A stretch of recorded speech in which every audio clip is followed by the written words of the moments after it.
Hello friends, इस video में अपन discuss करने जा रहे हैं तो इंग्लिश रेनेसा जो कि पुनर्जागरण काल था इंग्लिश का, उसको अपन डिस्कस करेंगे। तो ये वाला जो पीरियड है वो हमारा 1500 से लेकर 1660 तक रहा है। तो सबसे पहले अपन देखेंगे जो रेनेसा शुरू हुआ और इसकी जो महत्वपूर्ण विशेषताएं हैं वो क्या क्या हैं, और क्वेश्चन हमारे सामने कैसे आएगा वो मैं सारा इसमें बताऊंगा।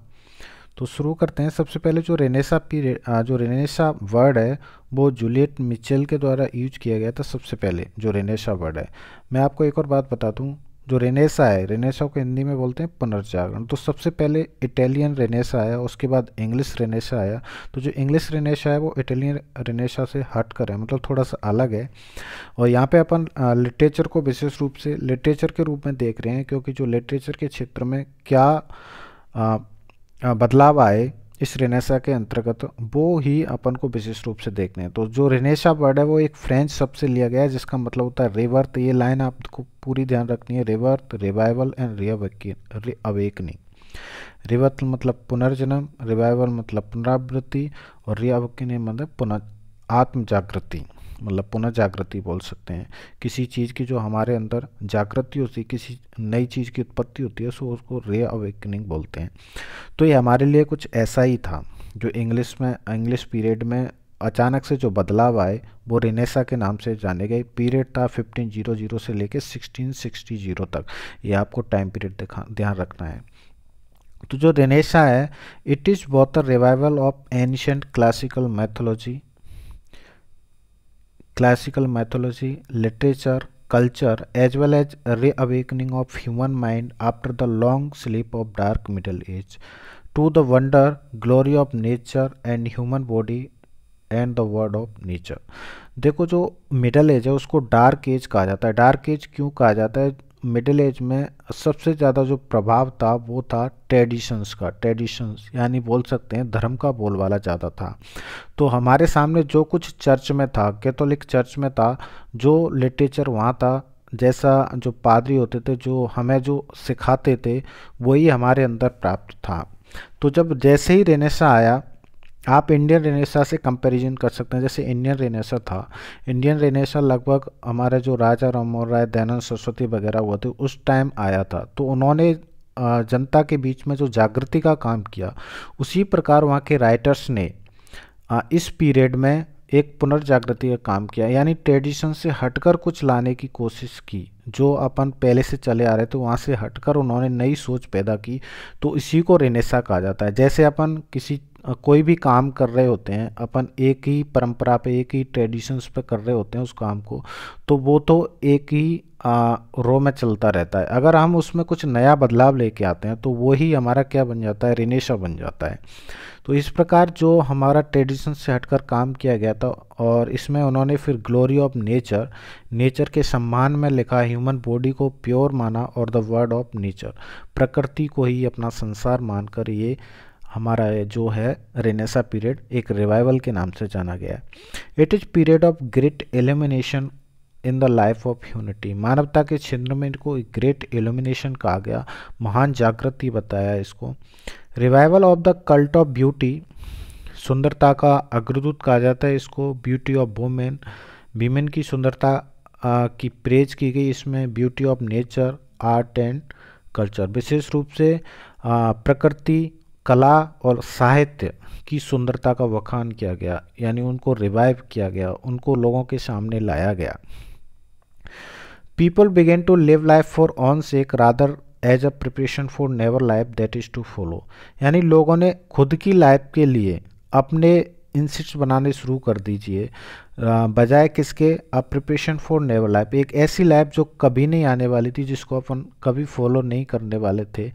कहने का मतलब है जो दूसरों के दिखाए गए रास्ते थे, भले ही वो गलत हों, ऐसी लाइफ कभी नहीं आने वाली हो, लेकिन उसको अपन को फॉलो करना पड़ रहा था। तो लोग थे वो अपनी लाइफ को अपने हिसाब से जीने लग गए रेनेसा के अंतर्गत। इट ब्रॉट नॉलेज, ये हमारे लिए ज्ञान लेके आया, और ज्ञान का मतलब था फ्रीडम फॉर प्रेजुडाइस। अब किसी को गलत और सही को सही बोल सकते थे। ब्रॉड माइंडेडनेस लेके आया, और इनक्विजिटिवनेस लेके आया, अंदर जागृति लेके आया, जन चेतना लेके आया, जिससे हम लोगों को जो अच्छा है उसको अच्छा बोल सकते थे और बुरा है उसको बुरा बोल सकते थे। यानी हम परंपरा से हटकर रेनेसा के अंतर्गत जो बातें हैं वो लाई गई। Invention of printing in Germany, इस टाइम जर्मनी में प्रिंटिंग प्रेस का इन्वेंशन हुआ, जिसके माध्यम से नई किताबें को इजीली प्रिंटेड कर दिया गया था। Its influence reached England, England में इसका सबसे ज़्यादा प्रभाव देखा गया 15th century, late 15th century से लेके ओपनिंग 16th सेंचुरी तक, मतलब इसका प्रभाव कम्प्लीटली पूरे इंग्लैंड में देखे जाने लगा, यानी 1500 ईस्वी के आसपास। ये रेनेसा की कुछ विशेषताएं और इनसे रिलेटेड अपन कुछ देखते हैं। दांते was the last representative of the middle age, जो दांते पोइट थे उसको मिडिल एज का सबसे अंतिम कवि माना जाता है। पेटार्क हैं, ये ऐसे पोइट थे जिन्होंने रेनेसा का वेलकम किया, यानी वेलकम स्टार्टिंग रेनेसा की पेटार्क से मानी जाती है, और इन्होंने गीत गाए थे सॉन्ग्स ऑफ लव, प्यार के गीत गाए थे इन्होंने। फर्स्ट इंग्लिश बाइबल, सबसे पहले जो इंग्लिश बाइबल पब्लिश हुई थी 1535 को हुई थी, और क्रॉमवेल की बाइबल आई थी 1539। यानी जब राइटर हुए तो उन्होंने बाइबल को रियल में जाना, पढ़ा, क्योंकि जो सबसे पहली जो बाइबल थी वो इटालियन की ट्रांसलेशन थी, वो जॉन विक्लिप के द्वारा लिखी गई थी। जॉन विक्लिप के द्वारा इसको पब्लिश किया गया था 1380 को, 1380 को पब्लिश किया गया था। तो वो हमारे पास लैटिन वर्जन का ट्रांसलेशन था, लेकिन सबसे पहली जो इंग्लिश पब्लिकेशन आई थी वो 1535 को आई, ये आपको ध्यान रखना है।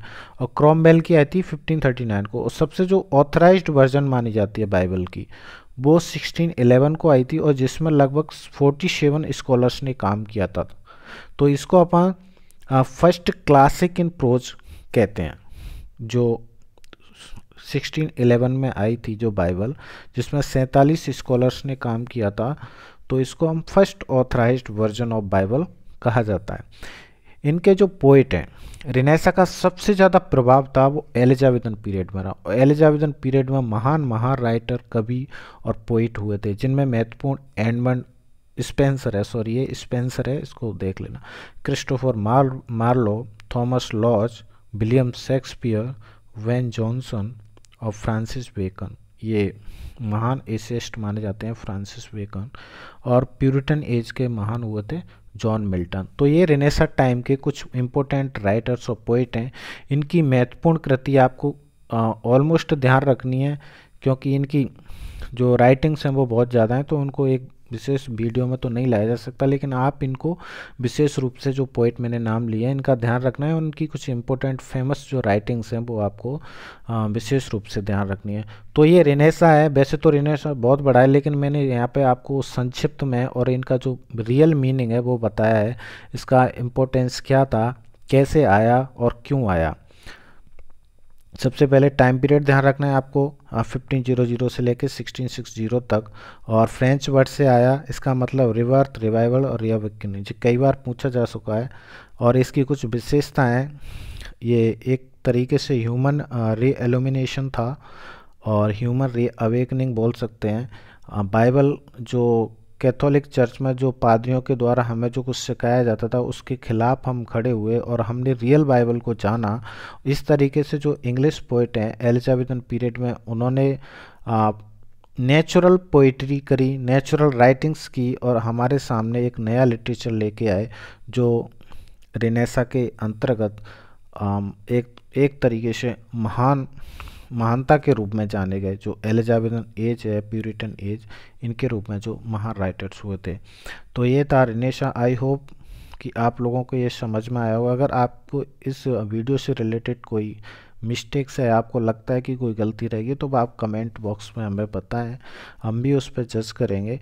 और थैंक्स फॉर द वॉचिंग, मिलते हैं नेक्स्ट वीडियो में। Thank you.